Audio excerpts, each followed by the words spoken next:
हे भाई दो लड़के राम लखन इस दंडक वन में आए हैं। सीता सुकुमारी नारी को अपने ही संग में लाए हैं। बांके और वीर लड़ाके हैं, गोया शमशीर उन्हीं की है। वो पंचवटी में रहते हैं, मानो जागीर उन्हीं की है। नागाह उधर से निकल पड़ी, उस नारी से मिलना चाहा, उस नारी से मिलना चाहा। बदले में निगोड़े लक्ष्मण ने उससे कुछ छल करना चाहा। जब मैंने तेरा नाम लिया, सुनते ही उसने दी गाली, सुनते ही उसने दी गाली। और मेरे कान काट डाले, और मेरी नाक काट डाली। हे भाई दो लड़के राम लखन इस दंडक वन में आए हैं। सीता सुकुमारी नारी को अपने ही संग में लाए हैं। कीर्तन कलानिधि, कथा शिरोमणि, शब्द शिल्पी, सृजन साहित्य के दैदीप्यमान नक्षत्र, रंग कर्म के शीर्ष शिखर पुरुष, सरस्वती पुत्र पंडित राधेश्याम कथावाचक को नश्वर देह के साथ दुनिया छोड़े अब 60 वर्ष होने जा रहे हैं। मगर अतीत की अमिट धरोहर के रूप में उनका कालजयी कृतियां हमारे संस्कार और संस्कृति को लगातार पोषित और पल्लवित कर रहे हैं। राधेश्याम रामायण के रचयिता पंडित जी की राम भक्ति, उनका सुमधुर कंठ, उनका ज्ञान, उनका भोलापन शब्द सीमा में कहाँ समा पाता है। पंडित जी का दौर ही ऐसा था कि राष्ट्रपिता महात्मा गांधी, पंडित मदन मोहन मालवीय, डॉक्टर राजेंद्र प्रसाद और दलाई लामा जैसे महान पुरुष भी उनकी विद्वता के कायल नजर आते थे। पंडित जी के कंठ से राम कथा सुनने को मिनटों में हजारों हजार लोग जुट जाते थे। मोटर गाड़ियां क्या, उन्हें सुनने को ट्रेनों के चक्के भी थम जाते थे। पंडित राधेश्याम कथावाचक का जन्म 25 नवंबर 1890 को बरेली के मोहल्ला बिहारीपुर में हुआ था। परिवार में साहित्य परंपरा शुरू से रची बसी थी। पिता पंडित बांकेलाल तुलसी रामायण बांसते थे।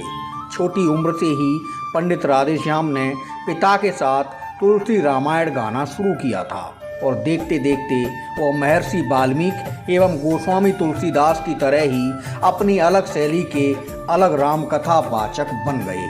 अफसोस, पंडित राधेश्याम कथावाचक का मधुर कंठ उनके स्वर्ग सिधारने के साथ ही इस संसार से छिन गया। आज जैसे तकनीकी साधन होते तो हम सब पंडित जी की मोहक आवाज में राम कथा सुन रहे होते, मगर इतिहास की यादों में पंडित जी का साहित्य सोपान अतीत की अमिट धरोहर के रूप में हमारे पास मौजूद है। राम कथा के गायन, वाचन या मंचन से आप किसी भी रूप से जुड़े हुए हैं तो पंडित राधेश्याम कथावाचक के बारे में जरूर आपने सुना और जाना होगा।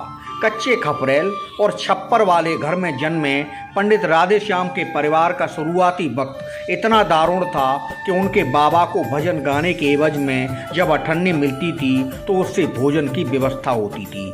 हालांकि पंडित राधेश्याम का संघर्ष उनकी विद्वता ने बाद में उन्हें ऐसे मुकाम तक पहुंचाया जहां सरस्वती के साथ उन पर लक्ष्मी जी की भी खूब कृपा बरसी।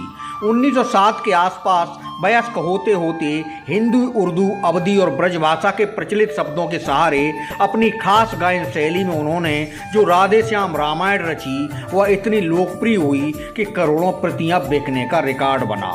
यह सिलसिला पंडित जी के स्वर्ग सिधारने के बाद 6 दशक बाद भी नहीं थमा है।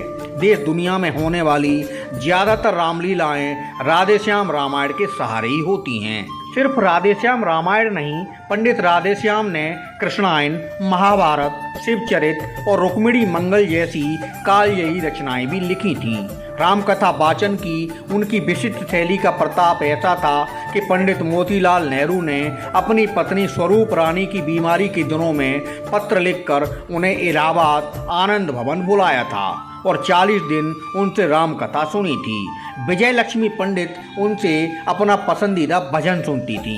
पंडित जी के प्रशंसकों में देश के पहले राष्ट्रपति डॉक्टर राजेंद्र प्रसाद भी थे, जिन्होंने राष्ट्रपति भवन में आमंत्रित कर उनसे 15 दिनों तक राम कथा का रसास्वादन किया था।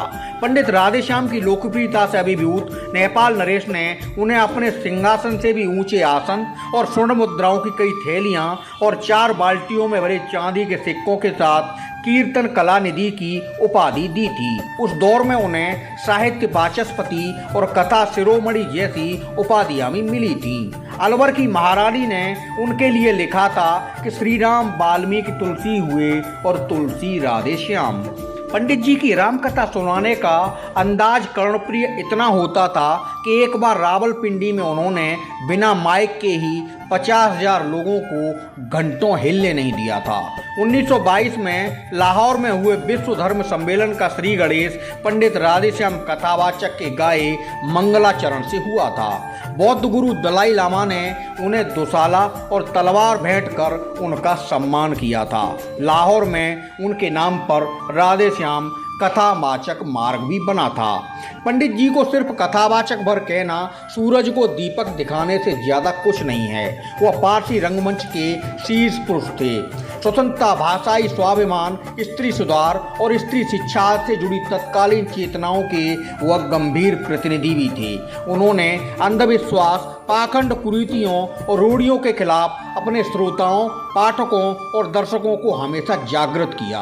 बरेली में आर्य समाज अनाथालय में जब उनके नाटक होते थे तो बगैर प्रचार के ही बड़ी संख्या में दर्शक जुट जाते थे। लोग बगैर शुल्क के पंडित जी के नाटक देखते थे और उनकी जय जय करते घर लौटते थे। वीर अभिमन्यु, श्रवण कुमार, परम भक्त प्रहलाद, परिवर्तन, श्री कृष्ण अवतार, रुक्मिणी, मंगल, आशिर की हूर, महर्षि वाल्मीकि, देवर्षि नारद, उद्धार और आजादी पंडित जी के लिखे मशहूर नाटक हैं। एक दौर में वीर अभिमन्यु में पूर्व उपराष्ट्रपति भैरव सिंह शेखावत ने उत्तरा व द्रोणाचार्य की खुद दोहरी भूमिका निभाई थी। राधेश्याम जी ने कुछ फिल्मों के लिए अपनी सेवाएं भी दी। महारानी लक्ष्मीबाई और कृष्ण सुदामा फिल्मों के गीत पंडित जी ने ही लिखे थे। महामना मदन मोहन मालवीय उनके गुरु थे तो पृथ्वीराज कपूर अभिन्न मित्र, जबकि घनश्याम दास बिड़ला भक्त। राष्ट्रपिता महात्मा गांधी अफसोस करते थे कि पंडित राधेश्याम कथावाचक की कथा का श्रवण लाभ वह खुद नहीं ले सके। महामना मदन मोहन मालवीय को काशी हिंदू विश्वविद्यालय के लिए जब धन जुटाने की जरूरत थी तो वह बरेली आए थे और राधेश्याम कथावाचक से उनकी मुलाकात हुई थी। पंडित राधेश्याम जी ने अपनी पूरी रॉयल्टी काशी हिंदू विश्वविद्यालय के लिए दान कर दी थी। 26 अगस्त 1963 को संसार छोड़ने से पहले उन्होंने मेरा नाटक काल नाम से अपनी आत्मकथा भी लिख डाली थी, जिसे अब पारसी रंगमंच की विकास यात्रा बयान करने वाला ऐतिहासिक ग्रंथ माना जाता है। दिल्ली के राष्ट्रीय नाट्य विद्यालय में रंग प्रशिक्षार्थियों को उसका अध्ययन भी कराया जाता है। ऐसे महान साहित्यकार पंडित राधेश्याम कथावाचक की स्मृतियां समय के शिलालेख से कैसे मिट सकती हैं। आओ उनकी जयंती पर उन्हें श्रद्धा सुमन चढ़ाएं। जैसे भी सही उनके लिए साहित्य को गुनगुनाएं, जैसे भी सही उनके लिखे साहित्य को गुनगुनाएं और उसे अपने जीवन में रचाएं और बसाएं।